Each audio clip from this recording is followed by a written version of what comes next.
Parents always favored my spoiled brother, like using my college fund for his car and skipping my wedding for his games, but I found out it was actually a Disney trip. So I've cut them all off. Buckle up guys, this will be kinda long. So I, 27F, have a younger brother, Mike, 21M. He is the definition of a man-child and a mama's boy, always complaining, always expecting others to bow to him. Just, overall, an asshole. Ever since he was born, my parents fussed over him for everything. He's not special needs, or had a traumatic birth or anything of the sort. He was just born. And my parents completely discarded me. My mom, 50F, especially. She went from a loving mother to one of those boy moms that people make fun of on the internet. My father, 50M, still showed me love and support, but he's always been too much of a coward to stand up to my mother and let me win at least once. The only one who stood for me was my grandpa, 76M, who always called my parents out on their bullshit, and never liked my brother. I remind him of his late wife, my grandma, and we have a very special bond, but he lives on the other side of the country and I could never see him often. Mike knows our mom prefers him, and loves to shove it in my face. Because of this and his behavior, we've always been at odds.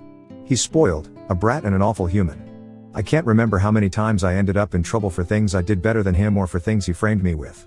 His only talent are his football skills. He won a scholarship to a nice college out of state. My parents didn't spend a dime on my education because apparently my fund had been used to cover expenses after a fire, just for me to discover years later that said money were given to Mike to buy a car and a house. It's at public university that I met Lucas. He was the first person I was really drawn to there.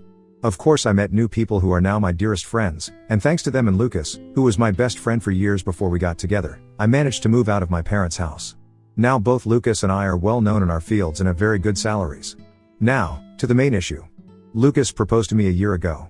We're very private people, so we didn't post it on social media or anything, and when I told my parents they dismissed it with a "that's nice." I'm starting to think they downright didn't listen to me at all. We decided that we wanted a nice but simple ceremony and reception with our friends and relatives. Lucas convinced me to invite my parents and brother, but they never responded to the invite. And whenever I went to visit and began to talk about my wedding, without mentioning it was a wedding, my mom would always speak over me and about my brother's accomplishments and wild adventures. At one point I got fed up with it, and interrupted my mom to tell her that there was an event I was planning to organize, whose date was unmovable. She told me that they couldn't attend, because my brother was playing the last game of the season that very same day, and wanted them to be there. Of course, this favoritism didn't surprise me. They missed my ballets, shows and both my high school and university graduation for things about him. At this point, I wanted to be petty.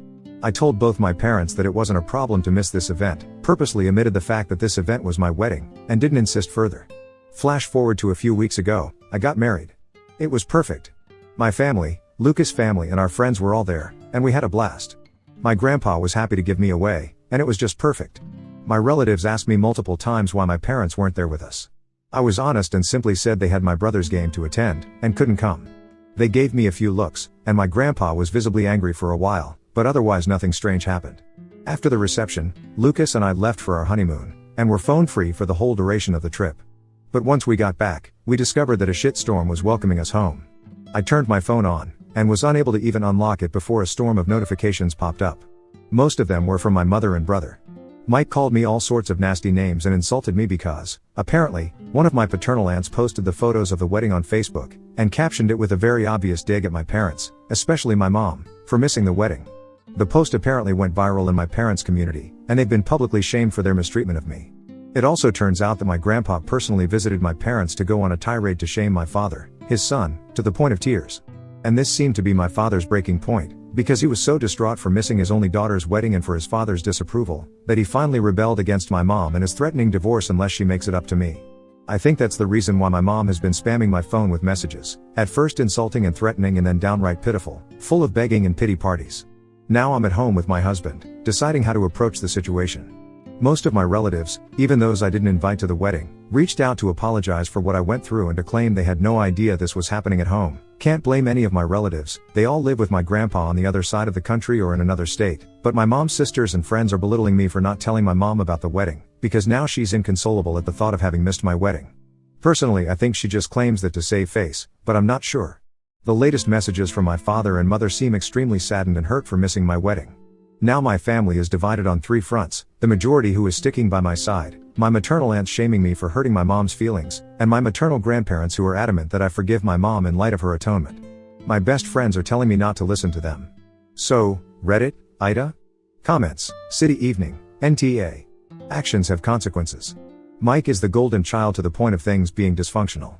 You have created your life accordingly based on what they have done, your mom controlling everything and your dad enabling her, and now they're unhappy because they've been shamed for it. Too right. I am however pleased your dad might be waking up. Please give a hug or high five to Mr. Grandpa for me, depending on what kind of guy he is, for the star that he is. You go and live your best life where people value you. Also congratulations to both you and your husband. You've done absolutely nothing wrong. Jade Pumpkin 1984. You invited them. You attempted to remind them several times. They made it very clear that it wasn't a priority to them. Person, I appreciate your concern. However, I not only invited my parents but also tried to include them in conversations about the wedding several times. My mom made it very clear that it wasn't a priority to her and that brother's event was. As you might be well aware, this is a pattern for them. I can't make people make me a priority. I won't address this again. Thank you for understanding. Ms. Even Muffling, NTA, you've told them about the wedding, they got an invite which they declined because of your brother's last game and there's nothing you could have done more. It's on them and I'd fuck that noise coming from those blaming you. Just don't react, don't engage. You did good although I feel sad for you but I guess this was just the consequences of their decades-long actions. Stop contact and enjoy your married life and congratulations. Savanathy White, NTA. Your mother isn't sorry she missed the wedding, she's sorry that everyone found out she's a terrible mother and was abusive. Ignore her. She made her choice 1,000 times while you were a child, she can face the consequences of all those choices now. Your father, you could choose to forgive, but remember he stood by and watched the abuse, the neglect, the financial shenanigans with your college funds, he watched it all and did nothing. He's just as culpable. Ignore anyone who has the nerve to tell you it's your fault your parents missed the wedding they were invited to because they couldn't be bothered to pay attention to the kind of invitation you gave them. You can't fix stupid, and you can't fix a narcissist. Live your best life, and let them sort their own mess out. Aquavinatus, NTA. Why are you letting this bother you? Your parents and your brother are finally dealing with the consequences of their actions, and their neglect. They've never supported you and they're just trying to save face for themselves. The damage is done, and they're dealing with the repercussions, so why is it your responsibility to fix things? The broken pieces are shards and you can never find all of those pieces to put back together, it's not worth the effort. I'm so sorry you continue to be mistreated. You deserve the happiness you've built for yourself, even if that means leaving certain people behind. Your mental health isn't worth it. Congratulations on your nuptials. Edit, thank you so much for the feedback and love. It's overwhelming. I'm going to address the popular questions here. 1. I did inform my parents about my wedding. I sent traditional on-paper invites to all my guests, and was notified that all invites had reached their addressees. I did not receive any answer from my parents and Mike, a few very distant relatives, and some people on Lucas' side. I did reach out to all of them through message to double check, and those who hadn't replied told me they couldn't come. I asked my parents and brother via text, but they didn't respond. I was left on read. Knowing them and given all the things I had to plan, I didn't bother insisting. 2. I didn't repeat the date of my wedding because I had already been told there was my brother's game. Plus, every time I insisted on highlighting my celebrations to get an answer, I was always told that it wasn't that important and to not be pissy and a bother. Because some things were simply more important than me. At this point I think it's fair for me to not insist anymore. It's not worth the effort. 3. I didn't keep my wedding a secret. I avoided telling my parents that it was my wedding to see if they would be interested in the slightest, but surprise surprise, they weren't. Despite this, I did openly talk about my wedding with my aunts and uncles. My mother was in the room with us a few times when I discussed venues or dress shops with my aunt, the FB post one, but sometimes mom was on the phone, and other times she was just chatting with other people. She never paid attention. When I talked about it during reunions, she smiled and said that's great, dear, and then would change the subject. Radio silence on Dad and Mike. 4. I kept in contact with them because, well, all the times I tried to go NC in the past years I've been harassed. I tried after my HS, bachelor's and master's graduations, to which they never bothered to show up for reasons involving my brother. Every time I was shamed for daring to turn my back on family by my parents, my brother, my maternal aunts and my maternal grandparents. I think the turning point here is that, all those times, Lucas wasn't by my side. We started dating a little after my last attempt at going NC, and, now that I have him here, I feel more confident in my stance. But before that, I want this confident. As I already stated, all my paternal side lives on the other side of the country and wasn't aware of how they treated me. I did try to expose my parents once, at 14. My aunts, uncles and grandpa reprimanded them, they faked being sorry, and then once home I got the beating and gaslighting of my life for lying. After that, I kept in contact regularly with my paternal side, but omitting my parents' abuse out of fear, which TBH still haunts me to this day. Only grandpa knew, but he was always threatened to be alienated from me if he tried anything. 5. My parents and I are not from the same city. I live in a city an hour drive from my parents' small town, and they don't know my new address because once, my brother tried to break in my apartment to steal some cash and my mother backed him up, claiming that siblings share their goods. Now I moved, and I'll be sure not to tell them where I live. 6. My parents didn't buy my brother a car and a house before he even started high school. They bought him a car for his 16th birthday, and a house near his college when he began freshman year. They didn't spend the money of my fund right away, they just lied to me to use it later for my brother, keeping it stored for later in the meantime. Update: first of all, I want to thank all those who were interested in my story, and those who wished me and my husband a happy life. I am beyond grateful for your reassuring messages, and your love and feedback. The response was overwhelming and beyond what I ever thought it could be. I love you also so much. To those who believed my story was fake, I want to say that I'm happy your family life is better than mine, to the point of thinking of my reality as a fantasy, but I'd appreciate it if you stopped harassing me in DM, claiming that I'm writing a fake story for attention. If I've missed a few details in the OG post, it's because I was overwhelmed and crying my eyes out because of my family's harassment. You are not forced to read my story, or think it's true, but I think keeping the smallest amount of decency would be nice. Oh, and before diving in the update, let me clarify a few things. 1. Yes, the invitation specifically stated it was a wedding. No excuses. 2. My maternal side of the family didn't come to the wedding. I'm sorry, I didn't make that clear in the OG post. Most of them were busy, and the others just gave me excuses to send a gift but not come. That's it. Don't ask me why they didn't discuss my wedding with my mom, it's not like I live in their brain. 3. My mother's atonement is the fact that she apologized via text. Now on to the update. Things have been a little crazy this past week. I got off of Reddit for a couple of days, to gather my thoughts. Then, I had a lengthy conversation with Lucas about how to proceed. He's been my rock, and I don't think I could ever love him more than I already do. My parents were always a taboo topic, but he hit me with a brutal reality check that I absolutely needed. We reached the conclusion that the fact I kept in contact all this time, stuck around and couldn't go NC, isn't healthy. I've realized that, the reason I never fully went NC, was that deep down I just wanted their approval, even now, for once. Pathetic, I know. But it's like a drug, being with my parents. They can be loving, funny, caring and warm, until they're not. The little love they give makes you crave for more, and you want their approval so badly you destroy yourself. But that's enough. I promised myself that things are going to change. I've thought about it, and decided to start therapy, and to go NC with all those who made an issue about this situation, for good this time. After the days dedicated on reflecting on how I feel, I ended up messaging my father to tell him that, if he wanted to talk, I would meet him, Mom and Mike in a neutral location the following day. He immediately replied and agreed, and we met at the park. My father's sisters and brother accompanied us for damage control. My father looked distraught and as if he had been crying for a while. My mom looked the same, but I think it was more out of anger and embarrassment. My brother looked annoyed. I told the three of them about how their behavior and preference in regards of my brother always hurt me, and that their abusive behavior made me realize that I didn't want contact with any of them again after that meeting. My mother tried to cut me off multiple times, but my aunt, the one who posted on FB, shut her up every single time. When I asked them why would they treat me this way, they didn't know what to say.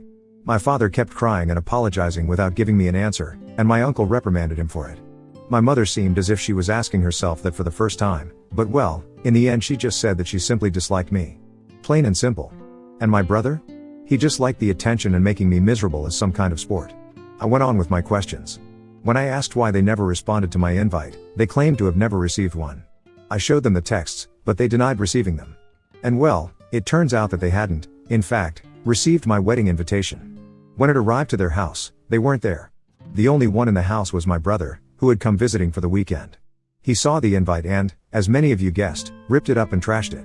And then, when I texted my parents, he deleted the messages. Wasn't hard to do. According to him, they kept my chat archived and didn't get the notification.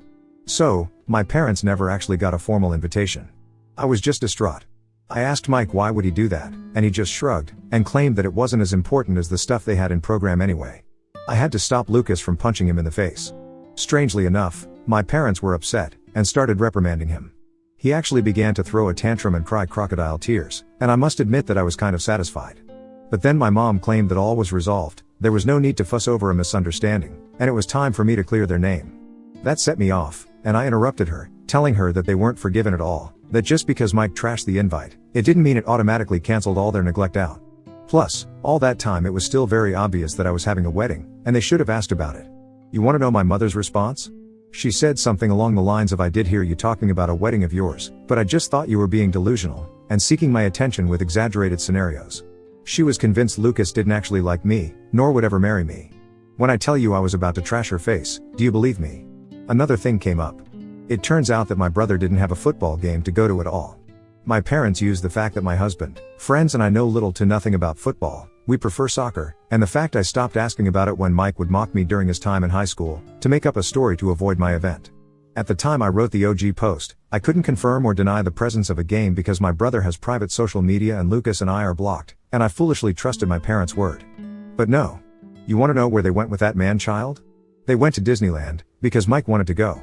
They used the football story to cover for my brother's 100th tantrum holiday, and apparently they did it multiple times in the past months. At that point I was just completely burned out and overwhelmed by this amount of informations. The fact that I had been fooled this badly, that I was so gullible, genuinely made my blood boil, and I snapped. I stood up, and told my father he was a sad, weak man, unable to stand up for his kids unless his wife approved of it. I told my brother he was a little dipshit, a poor excuse of a man that will not accomplish anything in his life and that he'll always live like the leech he is, babied to the point of uselessness. And to my mom, I told her that she was the worst narcissist, pathetic, little woman on the earth, that she didn't even deserve to be addressed and judged, for her irrelevance. That not even God could help her out because she is just too rotten. Harsh, I know. My mother shot up from her seat to scream at me halfway through my rant to her, but I was just too mad. I shouted at her to shut the fuck up and sit down, and listen for once. She got so mad, it felt like steam was coming out of her ears. I don't remember much after that, just that I kept talking. And talking. It felt as if all my anger and hurt just flooded out. At one point I'm pretty sure the whole park was silent. I spat at my parents and Mike that I was disowning them all, and that if they're smart, they'll think before reaching out again. I took my purse and left with Lucas, Anna, and Francis, leaving my parents and brother at my aunt's and uncle's mercy.